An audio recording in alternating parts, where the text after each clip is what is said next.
You like to hear my to-do list every day? Sure. Wake up, 9, 10 o'clock. Okay. 30 minutes, 40 minutes on the treadmill. Okay. Then I gotta watch Jerry Springer. But wait, you have to eat breakfast after you run, right? Yeah. What's your go-to breakfast? Sausage, egg, and cheese wrap. Nice. Yeah, okay. so after that, I watch Jerry Springer. Okay. And I watch Maury Povich. And then I go to my office and look at my email and see if I have stuff to do. Like Einstein said, things you can get access to, you should never memorize. So I don't memorize schedule, I don't memorize names, I don't do any of that.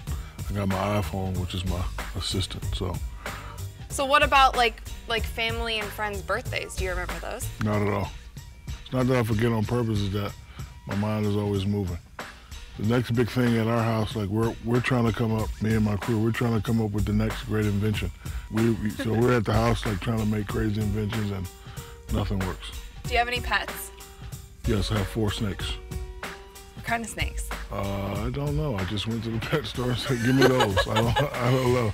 So you don't know if they're poisonous or whatever, or they're just kind of chilling? Hold on, let me call my assistant. They're ball pythons. Oh, so they're big. No, they're little, they're babies. Oh, when I think of boa, I think the ones that like go around your neck and kill you. Well, you know what I'm talking about? Well, they can't get that big, but they're not that big. And I'm looking for a tegu lizard. And I think I've spotted one. One of my good friends told me there's one in Tampa. It's pretty big, 6-foot cage, ready to go. It's a 6-foot lizard. No, 6-foot cage. I don't know how big the lizard is. Okay. Who would be your #1 choice of celebrity or NBA player to play against in NBA 2K?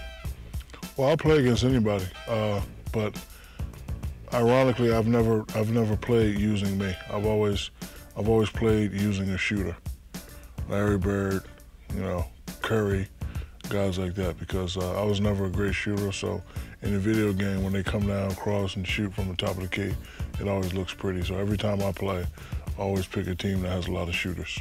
Who's the next person that you want to compete against? The inventor. The inventor of the game, whoever that is. Whoever you are, I want to play you. For all your patents. I win, patents belong to me. Deal? Some high stakes. You're a pretty big competitor, so I don't know. So did you expect that it was going to be that kind of experience being in that suit? In the motion capture suit? Well, I know about the motion capture suit. I was one of the first athletes to ever try it out way back in the day when they first invented it, but now it's much more advanced, especially the guy that had us doing this all day. He had us doing about 100 T-poses all day, but it was fun. Great time. So if there's another pose, not the T-pose, it's kind of boring, seems like for you. What would be like the signature Shaq pose for motion capture? So what's your favorite part about working with Ernie then? Well, Ernie is fabulous. He's a professional. He has a golden voice, and he always sets us up to, make us sound somewhat intelligent. But Ernie is the best in the business. You guys have a great chemistry, and what I thought was really funny watching you have nicknames for just about everybody and everything. So I want to know some of your nicknames. Well, Shaq, Diesel, Big Aristotle, Big Cactus when I played in Phoenix, Big Shamrock when I played in Boston. My new one, El Padrino Negro, because I'm big in the Hispanic community. Big Doctor, Big Intelligence, Big Dummy. A lot of names. Too many to go on. You said Doctor in Intelligence, and you have 4 degrees now. Yes. Can you tell me about them? Street degree. Okay. Because I'm from the streets. From the streets of? Newark, New Jersey. Okay. AKA Brick City. Bachelor's. For your city. I have a bachelor's. I have a master's in business. And I have a doctorate. And I will be attending law school hopefully in January. Hopefully. So that'll make 5. Don't tell anybody how smart I am. I won't. That'll be our little secret. 2 + 2 is 5. Oh, we pound it? Yeah.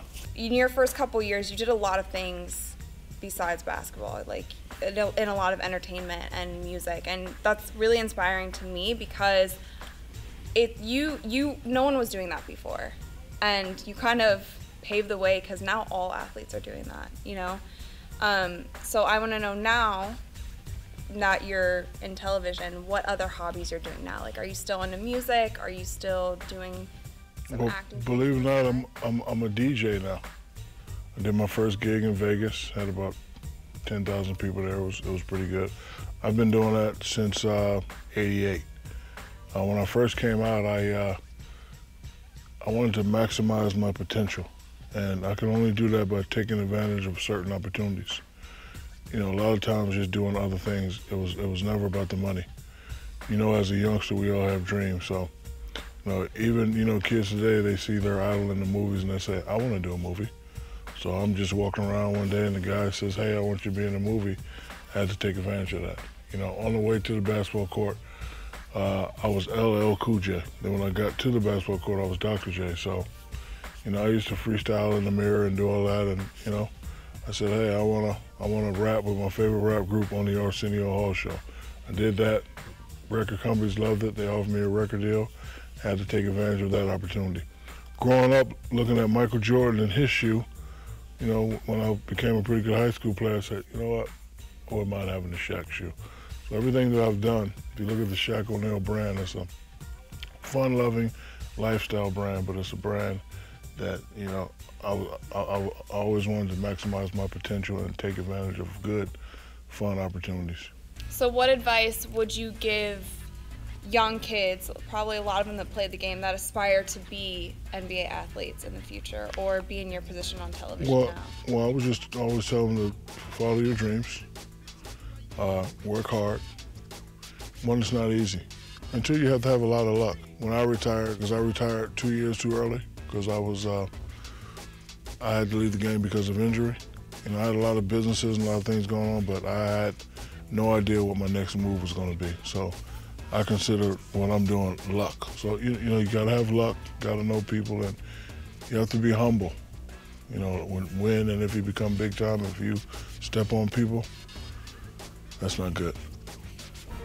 I think that's a good little message.